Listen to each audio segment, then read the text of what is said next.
مهارات التواصل اللي لازم تكون بتعرف تعملها علشان تقول أنا أمتلك المستوى الأول في مهارة التواصل. لازم تكون بتعرف تقول التحية والوداع سواء مع رئيسك في الشغل يعني بطريقة رسمية، أو مع أهلك أو مع أصدقائك يعني طريقة غير رسمية. تقدر تقدم نفسك بمعلومات بسيطة بالكلمات اللي احنا اتكلمنا عنها في الحلقة اللي فاتت، زي مثلا أنا بشتغل كذا، عمري كذا، أنا جنسيتي كذا وإلى آخره.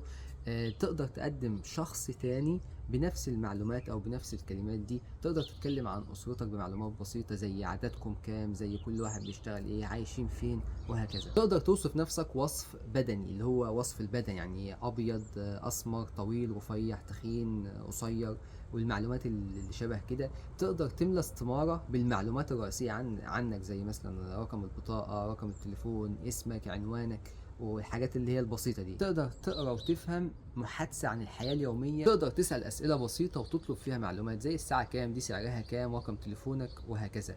تعرف الفرق لما تتكلم بطريقة رسمية زي مع مديرك في الشغل، أو بطريقة غير رسمية زي مع أهلك، أصحابك، أو مثلا مع طفل صغير، وهكذا. وبكده نكون اتكلمنا عن كل المهارات اللي لازم تكون عارفها وتمتلكها عشان توصل للمستوى الأول. إن شاء الله في الفيديوهات الجاية هنحاول نعمل المحتوى اللي بيشرح كل المهارات دي عشان تقدر تمتلك المستوى الأول إن شاء الله. وإلى اللقاء، مع السلامة.